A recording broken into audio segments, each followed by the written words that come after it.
Hello and welcome to another edition of El Segundo Magazine. I'm Katherine Chen. Ashley Fisher is an El Segundo resident with a story and charm that has touched lives in her hometown and across the globe.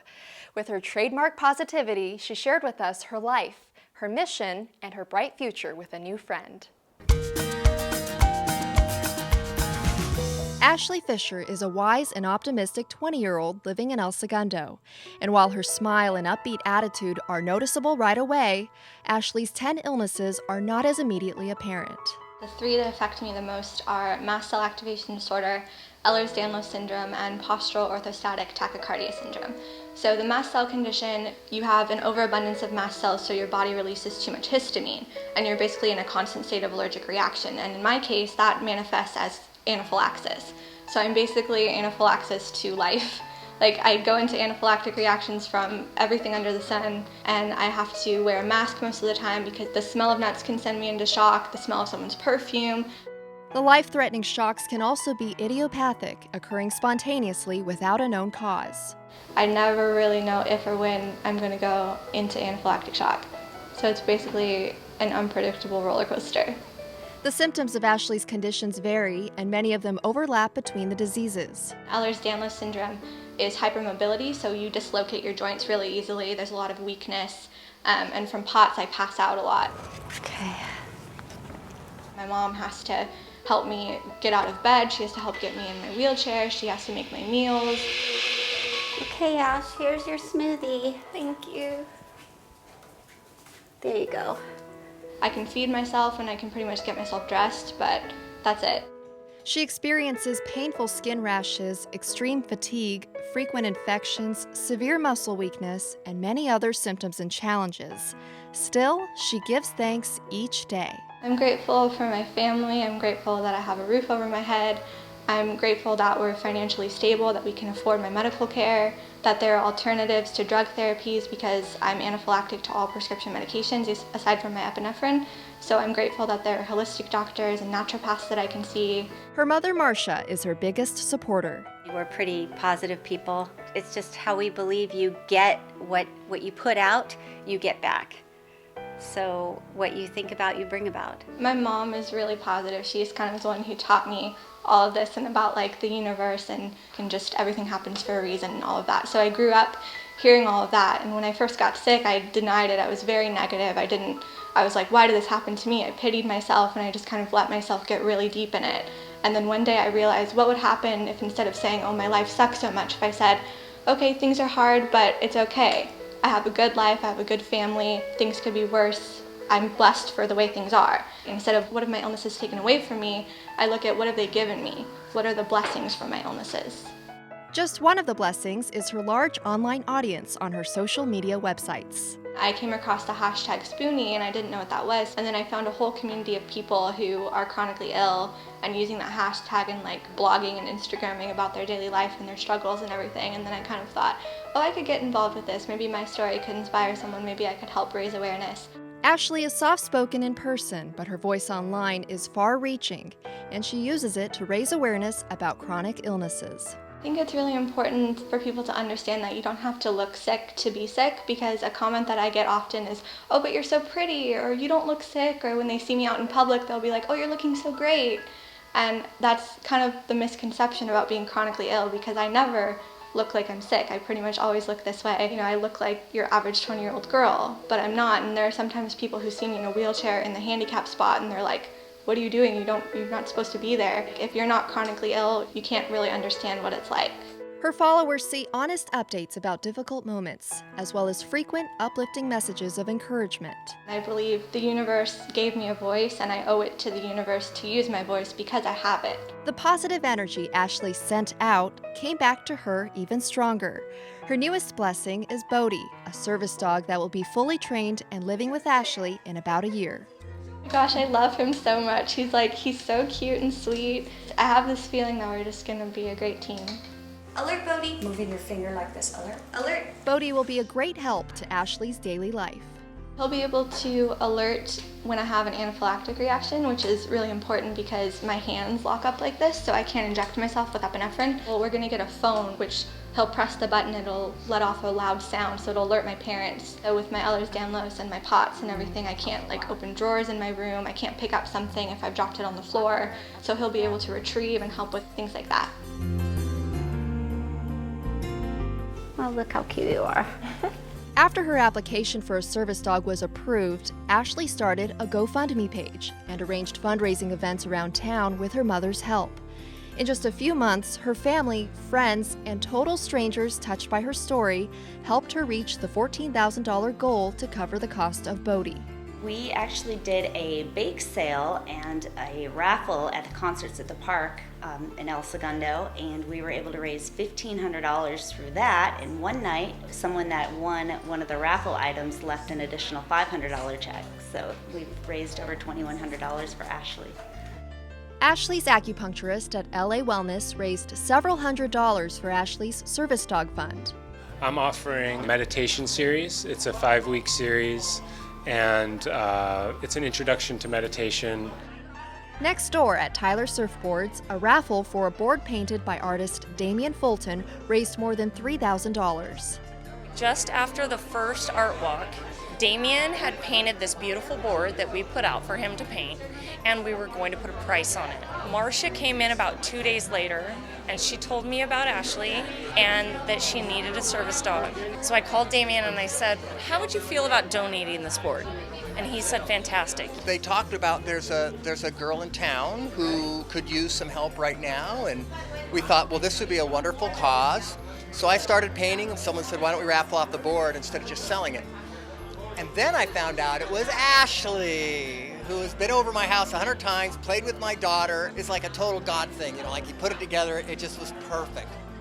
Family friend Meta Hansen raised hundreds of dollars by selling raffle tickets for the surfboard at her Pilates studio. I think what they're drawn to is a picture of Ashley and Bodhi, and both of them have like this smile on their face. So it's almost like, wow, look at her, she's so beautiful, and look at the dog, he's so cute, Good boy. Hi, how are you? People who have never met Ashley have contributed online or reached out to help, including a young girl named Kristen. She's 12 years old, and she contacted Brooke because she heard about my story somehow, and she said she wanted to help. And so she had a lemonade stand, they made raspberry lemonade, and they made baked goods, and they had people just pulling over and just donating. I wrote her a thank you note and sent her some bracelets for doing that because they're so sweet, and then she sent me back just like the most darling little card. Ashley's bright and resilient spirit is what has attracted all her supporters. I have 3 sons, and if I had a daughter, I would love for her to be my daughter because she's truly amazing. Ashley's a bright light and just such a indomitable spirit. Look at my baby. Oh, yeah, that's She just inspires me so much. I mean, I am grateful to be her mother. She lifts me up. We lift each other up every day. For El Segundo TV, I'm Catherine Chen.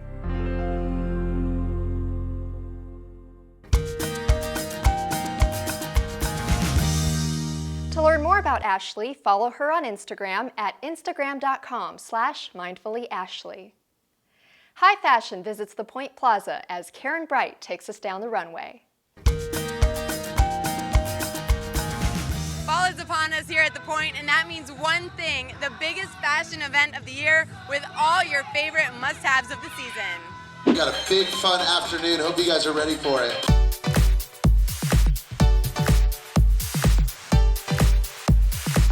It's wonderful that we've partnered with The Point, and they've been very generous with us since they've opened. The fashion show today was really fun for us to be able to get out and interact with their customers, and also for our membership to come and support The Point.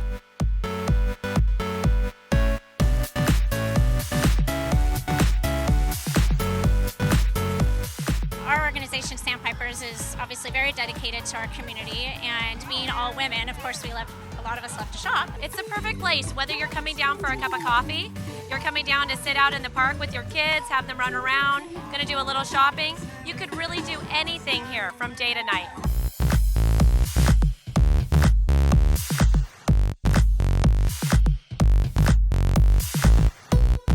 This is is our first fashion show here, and it was a tremendous success.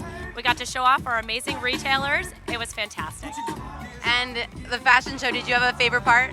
Oh, the kids, for sure. There's nothing like the spirit of children on a runway. They own it.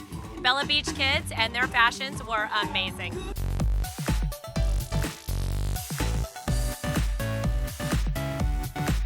This is our first big fashion event here at the Point, so I'm really excited. We had a lot of participation with the stores that were open and also participation with stores that haven't quite opened yet, and so that was nice to have them. And we really enjoyed having Soul Cycle and having the guys on the bikes and the kids, and it was a great time.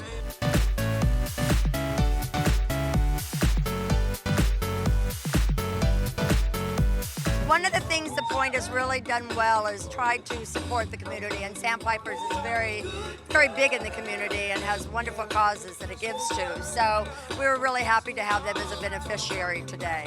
Overall, it was great, and I love the kids. The kids were awesome.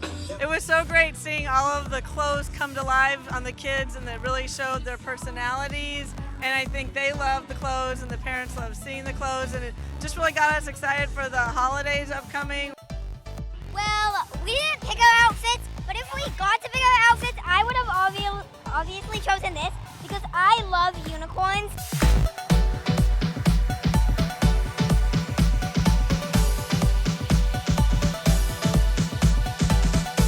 For El Segundo TV, I'm Karen Bright.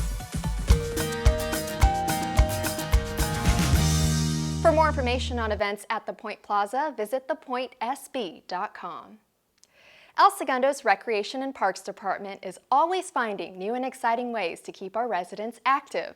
Michelle Mizell Archer takes aim at this popular class.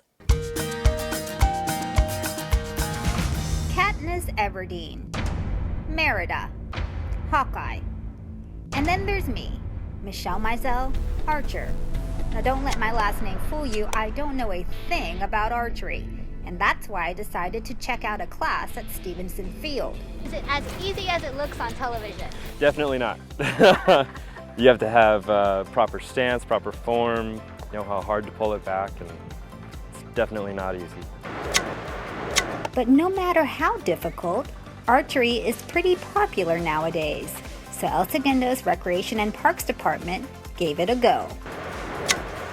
Over summer, actually, we have a archery camp, and that was probably our biggest hit. And then also in the surrounding areas, there aren't any archery classes. So why not put two and two together? And that adds up to a full class and a waiting list. Well, I plan on learning how to aim or just how to shoot an arrow. What is it about shooting a bow and arrow that gets you so excited? I don't know. It's just like I watched the Disney movie Brave, and after that I just got so attached to bow and arrow. Archery, as I quickly learned, is a lot more than handling a bow and arrow. You know, this isn't just a solo thing, it's kind of observing how people do things, observing your own self, mental self, kind of focusing on hand-eye coordination. I want them to come out with some friends and at least to hit the target at least once. Okay, so maybe I can hit the target. Am I good? Not so much. I'll probably have to take a few more classes. Some people, however. Whoa! That was sick! For El Segundo TV, I'm Michelle Mizell Archer.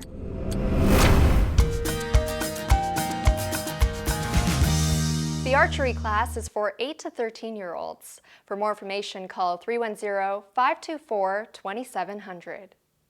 A world without sports is a world without fun. The kids in El Segundo are learning that firsthand at the first annual Day of Play event. Egidio DeLu was on hand for all the action. From Recreational Park, hello guys, I'm Egidio DeLu and welcome to the Day of Play. This fun event is put together by the TGA and the El Segundo Rec Department to give kids a chance to get off the sidelines and into the action. Let's check it out.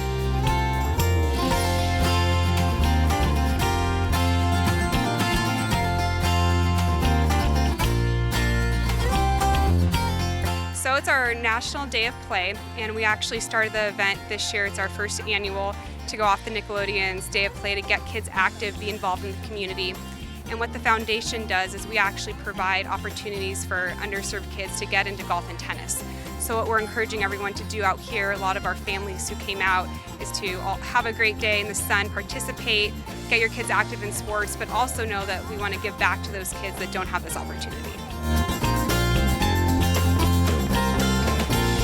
Came out today because my son participated in the TGA golf camp the last couple of summers, and he really loved it. He loved all the people who are associated with it, the coaches, and so we wanted to come out, say hi again, and kind of get involved.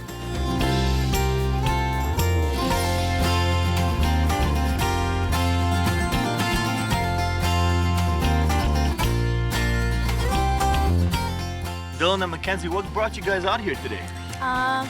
Well, we just wanted to come out here for the fun. We did golf camp for the summer. What about you? Are you looking forward to mostly golf or tennis? Golf. Awesome. Mostly tennis. We came out here because we've done golf camp 3 years in a row now, and we wanted to come out here to support TGA.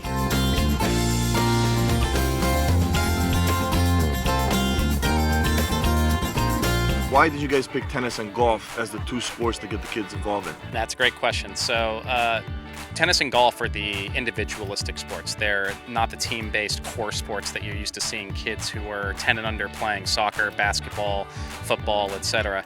And really only about 3 to 4% of the United States plays golf or tennis. So what we're doing as an organization is bringing golf and tennis to the masses and making it available for them in programs that are at their schools, at community centers, at golf courses, at tennis facilities, and really letting them know that there really aren't that many barriers to entry with getting into the sports, and giving them an opportunity to participate in them. With 5 different stations all over the park, there's something here for everybody, whether it's golf, tennis, or even face painting. We have a tennis station, a golf station, a STEM station, which we just started working with. It's science, technology, engineering, mathematics. Basically what we're doing is incorporating the STEM technology into our tennis and golf lessons. So we did that. We have a station with that there too, and tennis as well. The Parks and Recs department for El Segundo was gracious enough to add a craft station for us.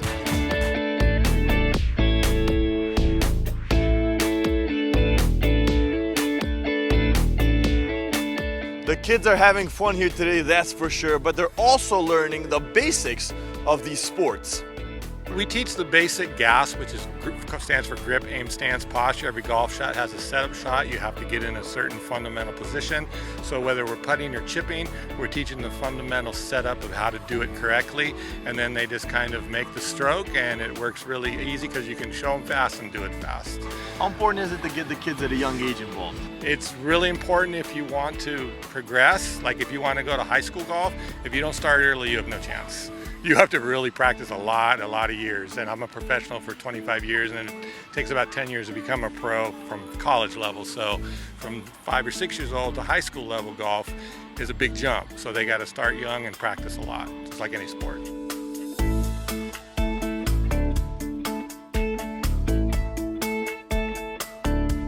First time ever I'm doing this, so don't expect much, but here we go. Not pretty. I think I'll keep my day job.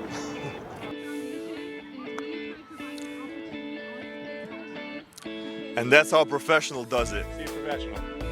We're trying to make the game accessible for everybody. That means if you're sitting around and watching all of this cool stuff going on and you don't get to be a part of it because maybe you can't afford it, or maybe you don't have the time, or maybe your parents can't get you there, this is what we do. We make it accessible for you. As the day wraps up here at Recreational Park, what an amazing event put together by the TGA and the El Segundo Rec Department. And who knows, maybe we saw the next Tiger Woods or the next Serena Williams out here. The most important lesson though to take away from all this is don't stand on the sidelines and watch. Participate, get involved. For El Segundo TV, I'm Miguel DeLeo. It only happens once a year, but when it does, friends and family rush down to Richmond Street for the exciting street fair. Camelia Senamar stopped by to join in on all the fun. El Segundo's historic Richmond Street has shut down today for this massive street fair spanning 5 blocks and filling up with hundreds of people. There's jump houses, petting zoos, food trucks, and of course some really cool things to buy. So let's go check it out.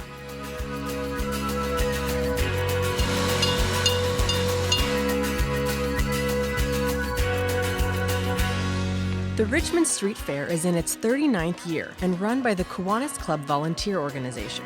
The crew arrives at 6 a.m. to set up before the gates open at 9 a.m. and give El Segundo what event director Lee Ostendorf calls a hometown feeling.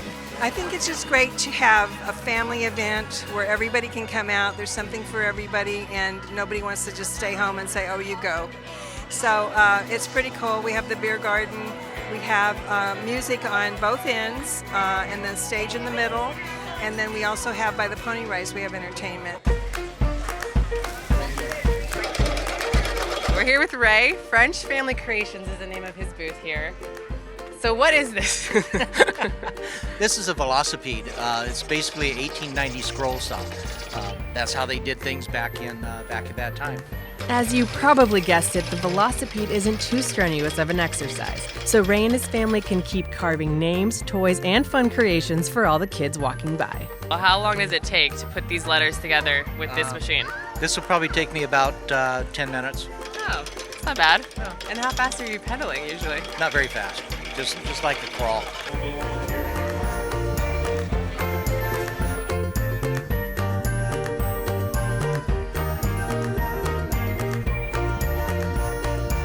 Another popular stop on the street was the petting zoo, where kids were able to get up close and personal to feed the animals. Do you get scared doing this? No. Why not? I'm scared. Oh, I like them.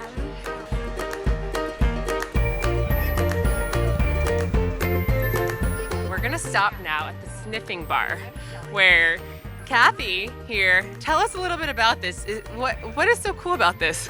Well, I call it a sniffing bar because you can come and scoop and sniff out of the buckets. Each one's a different fragrance. It's for the house, for aroma. It's a change from incense to scented candles. So what do I do? Do I just come here? Scoop and sniff, like this, however you want to do it. All right. Oh yeah. You guys saw that? So many unique attractions at the Richmond Street Fair in El Segundo, and maybe even a selfie. For El Segundo TV, I'm Camelia Senemar. That wraps up this edition of El Segundo Magazine. Thanks so much for watching. Remember to follow us on Facebook, YouTube, and Twitter by searching El Segundo TV. We'll see you next time.